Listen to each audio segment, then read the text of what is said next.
Good afternoon, everyone. I am so privileged to be on a stage with these wonderful gentlemen who, as always, I have been given the problems. These are the gentlemen who know the problems and will hopefully provide us, because where there's anytime there's a problem, there's also a solution.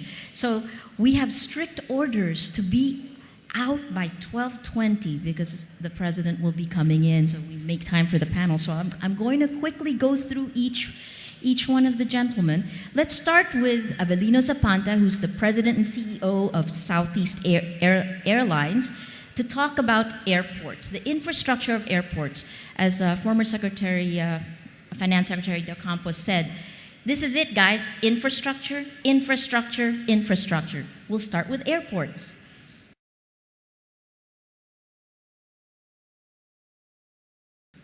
Thank you very much.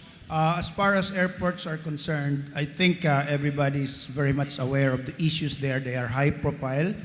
There are more 5 and 4 stars in this sector. Nevertheless, I think we have to make the public know the concerns, particularly of the users, the airlines, as far as airports are concerned.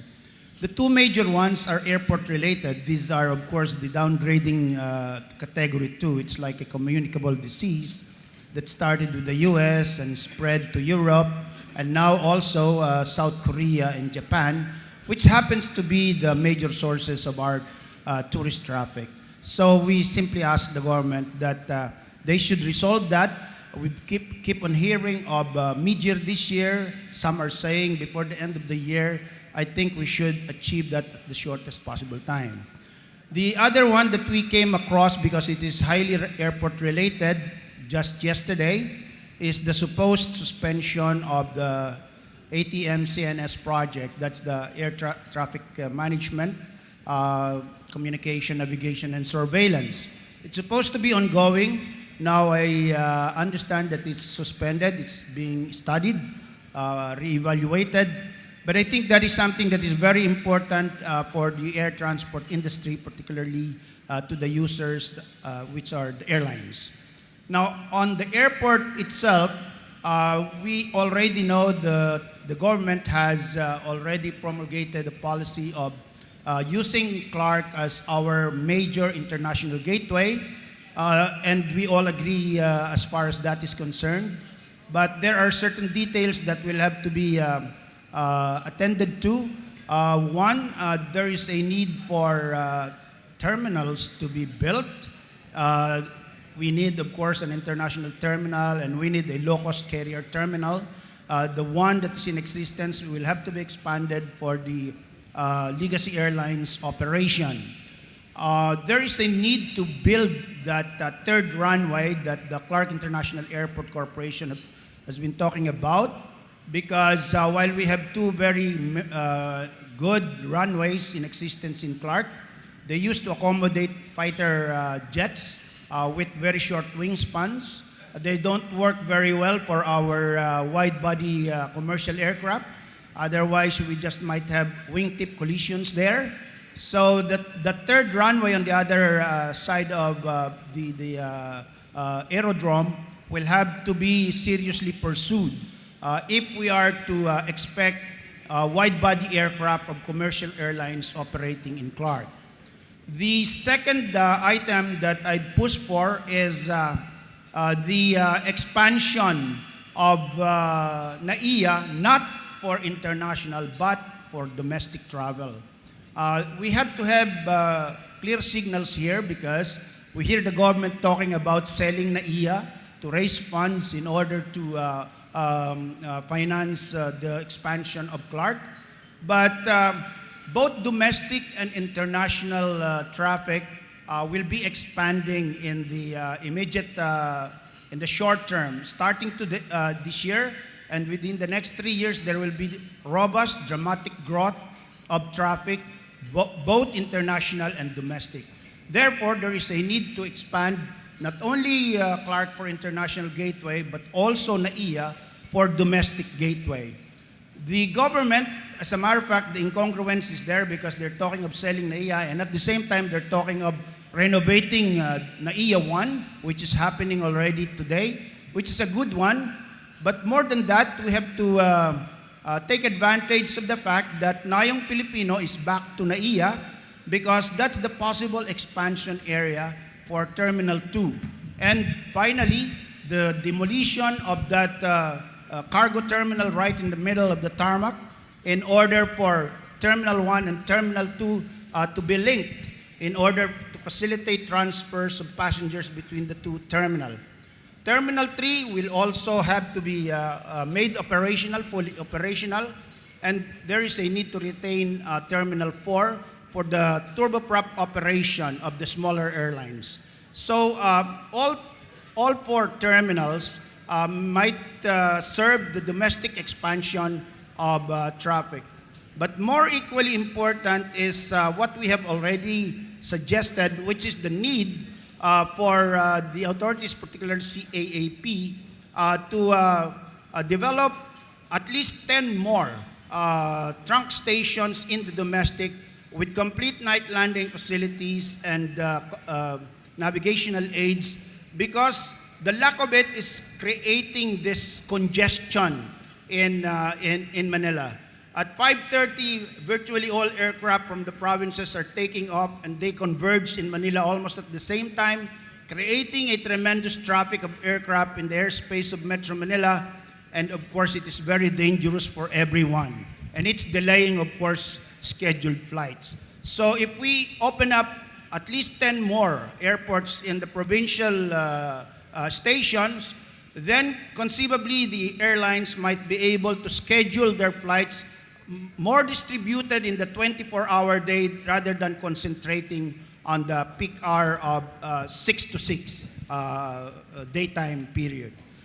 And those are the three major airport recommendations that we have. Thank you very much. Let's move on to policy.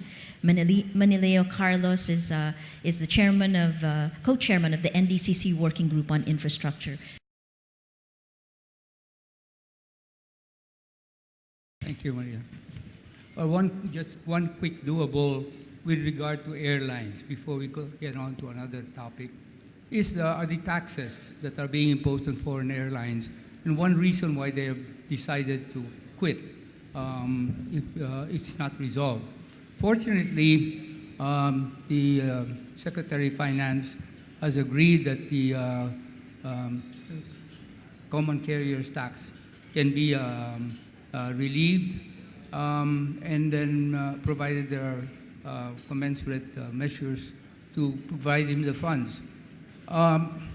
Actually, this is now in Congress, and I think what we have to do is just press Congress to legislate the removal of common carriers tax and also the gross Philippine billings tax. Now going to the hard infrastructures, which Bobby De Ocampo said earlier, no matter what you do, you're 2.5 years away. But anyway, we'll give it a good crack. We aim to get the moving twice as fast done by urging the infrastructure spending to be at 5% of GDP. Now, how is this done? You've got ODA funds, of course, but that's also slow. But you've got SDA funds here. There are, I understand, something like 1.7 trillion pesos that are waiting to be utilized. But to get this thing on the road, we need the PPP center to be beefed up, meaning to say they should have, the head of PPP should probably have some kind of cabinet rank so he or she can deal with the different government agencies and speed up the projects. But aside from that, they also need some technical support, for financial and technical support from abroad that will help them speed up. At one meeting, I heard Cosette Canilao say that in Korea, they do a PPP study in 3 to 4 months. So I think we can get a lot of technical support from different countries who have had better experiences. On the BOT law, the private sector has been quite creative, and there are many variants on how they could like to partner with government. So variants like joint ventures, and leases and so on. These are now being studied also, and I hope that the Congress will enact the necessary changes very quickly. I hope with the urging also of the executive branch. And finally, to get things working a little bit faster, we've got to get these right-of-way issues out of the way. We already advocated the creation of right-of-way courts, but we have to give guidance to these courts on how to value the acquisition of properties. And we have recommended the use of zonal values. Establish this now, get this on a factor basis, but get that factor tightened up as you go along, as we learn our lessons. Finally, we hope that their right-of-way courts, they will issue writs of possession so that the projects can go on quickly. Thank you. Thank you so much. We're going to jump to power, which is the next power, and speak about the industry's concerns and what it wants. Daniel Chalmers is the chairman of the AmCham Energy and Mining Committee. And just to warn you, sitting quietly in the back is Secretary Rene Almendras.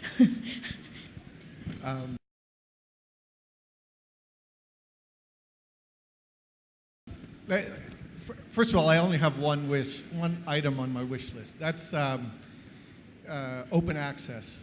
Let me give you 3 reasons why this is incredibly important. The first reason is we as a country, the Philippines, understand the palengke. We understand what Nipaq is like, we understand what Balintawak is like, and we understand what Divisoria is like. We know that the price of galunggong is a measurement out there for the economy. In the energy sector, we haven't really had a free market actively functioning, which leads to the second reason. If you have a free market functioning, you begin to punish those who are not prudent, who do not plan long-term, who do not purchase their power in advance. It leads to the third reason why open access is important. If you do plan and you do the right thing, you reward the prudent. If one DU over here has done the right thing and is buying properly, his numbers are going to show up, and they're going to call Ate Maria in the next barangay, and they're going to find out, sorry, my power over here is cheaper than your power. And that begins to affect true competition. So, last but not least, kailangan pantay-pantay, walang palakasan. Fantastic. Okay, we move on to Roads and Rail represented by Rene Santiago, who's the Managing Director of Bellwether Advisory, Inc.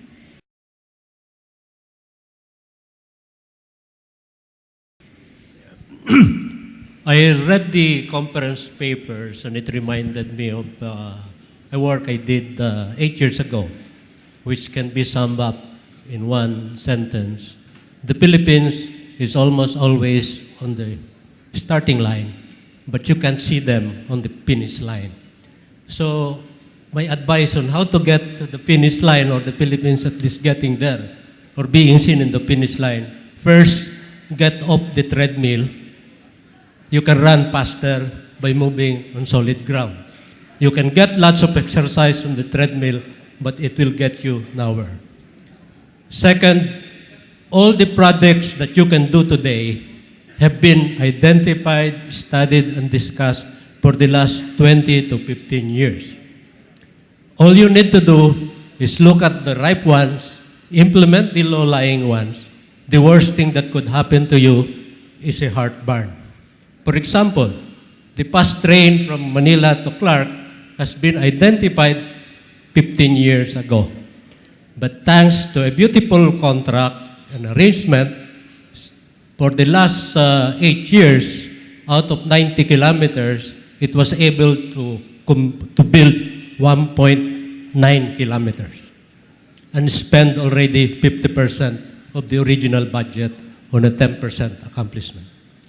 My last advice is start looking or trying to address tomorrow's problems. Don't be engrossed with solving yesterday's problems. Great advice. Thank you for roads and rail. Now we move to Seaports and Enrico Basilio, who's president of Reed Foundation. Thank you, Maria. For the programs, there are 3 recommendations. Number 1, to develop Davao Port because the port is now congested, number 1. The traffic in Davao is growing. The third is that as a palliative measure, Philippine Ports Authority already granted private port operators the permit to operate commercially, just to address the growing trade in Davao. But the good news is that there are already interested private sector proponents who are willing to develop this port.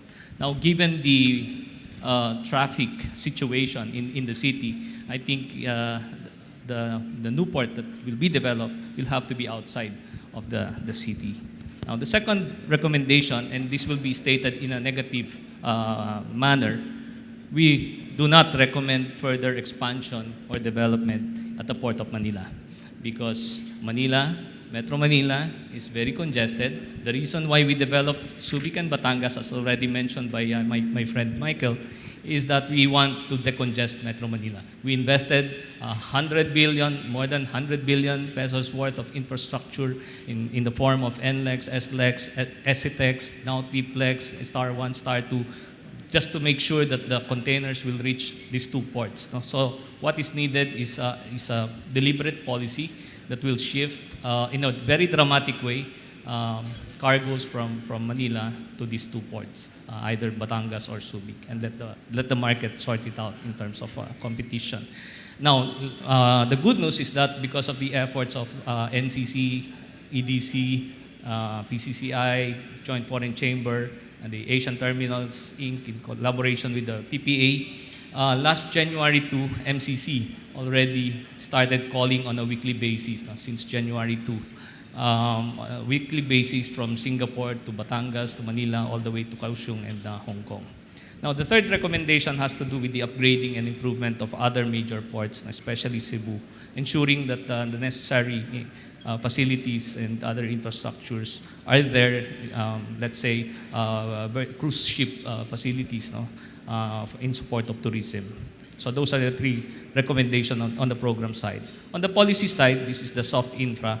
Number 1, we recommend to amend Executive Order 170, which is the RORO policy, so that we will be able to allow the chassis RORO modality.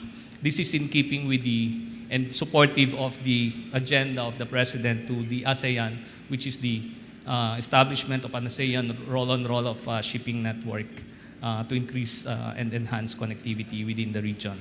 So that's very important in support of the initiative of the President for that ASEAN RORO.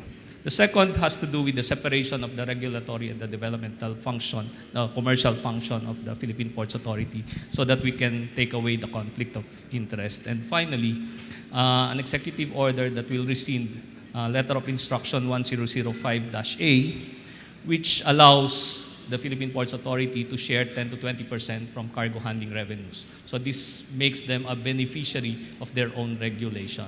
So if we do this, we can reduce our cargo handling cost easily by about 10 to 20% on both the domestic and the international. So those are the recommendations on the program side and on the policy side. Thank you. Thank you very much. You've heard talk from the gentleman about decongesting Manila, and Arangkada's numbers actually show the estimated population of Manila alone is 20.3 million as of last year. 20.3 million people living in Manila, making it the 5th largest urban area in the world. Telecommunications was supposed to be here, but it is one of the topics that's in the Arangkada living document. Now we move on to something we all need to live, water. And it is Ray Cunningham, who's the first Vice President of your wish list, your problems and wish list.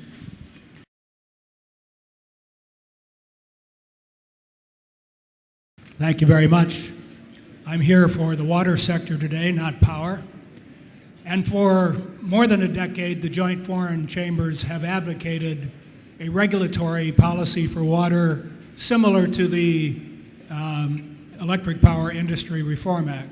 And I'm very pleased to report that as of December 2011, both the House and Senate committees are actively exploring a water sector reform bills that would restructure the industry and adopt complementary regulatory reform. So our first priority would be to encourage this consideration. Don't let it go another decade or more so that real progress can be made in water supply and irrigation. In addition, President Aquino issued an executive order last year creating an interagency task force headed by the Secretary of DPWH and to focus on a master plan for water. Again, this is a very positive development. NEDA is also doing a study on how to structure and support the water supply of the nation.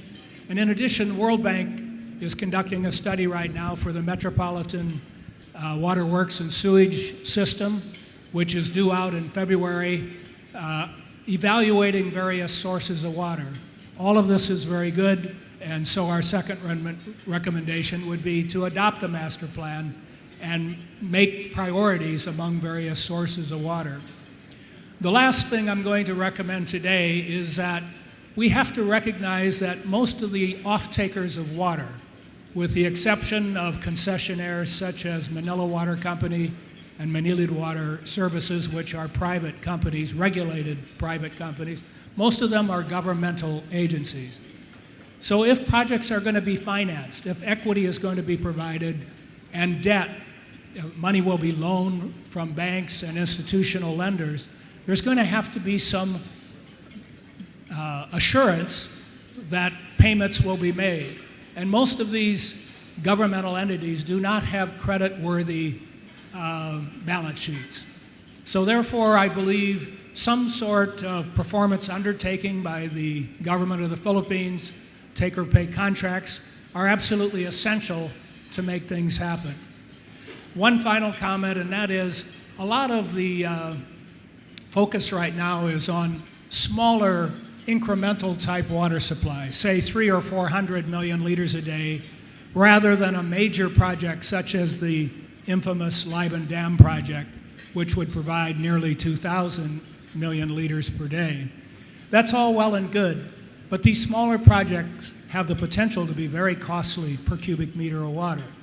So I'll be very interested to see the conclusions of some of these studies, to see if some of these smaller incremental projects, such as treating the water out of Laguna de Bay, can really be provided on a cost-effective basis.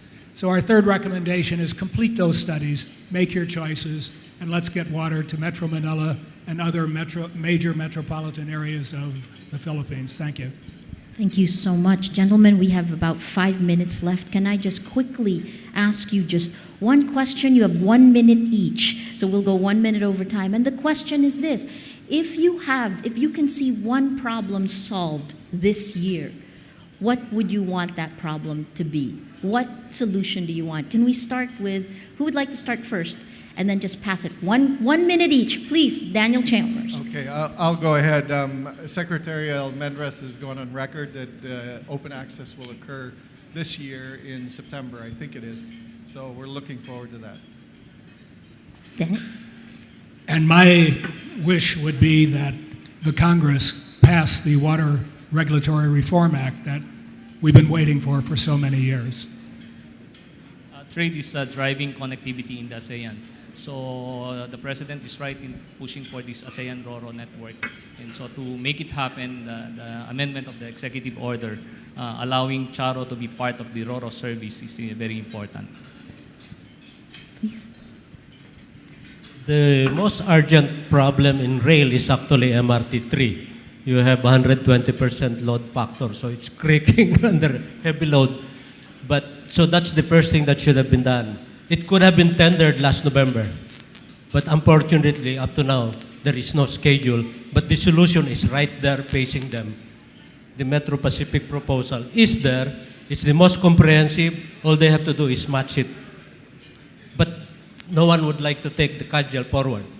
So they're beating around the bush. As I said, running on treadmill. The second thing, you can bid out line 2 extension and line 1 extension to Cavite this year. I challenged the two secretaries before, if they need the terms of reference and the bidding documents, I was willing to do it for free. But nobody took my offer because it's free. I guess if I charge higher like the foreign consultant, then they will take it. Okay, thank you, Mr. Carlos. One solution this year. More money for infrastructure. More money for infrastructure, which everyone acknowledges was a big problem from last year. Do you agree with the 5% Well, we cannot hit the 5% target unless there's more money in it. And of course, with the help from PPP to get it done. And then finally, Mr. Zapanta, Well, airport development projects will always take at least a year. But one policy decision that the government can do in relation to the travel industry is for them to really resolve the Category 2 thing.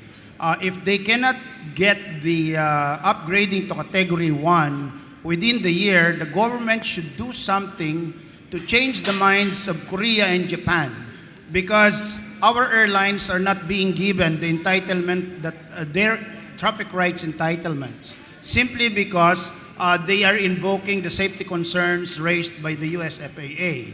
So despite the fact that Japan and Korea are two major sources of our tourism industry, we cannot expand our operations there either. Okay, thank you very much. We're going to say thank you to the gentleman, and we'll move on to the next phase.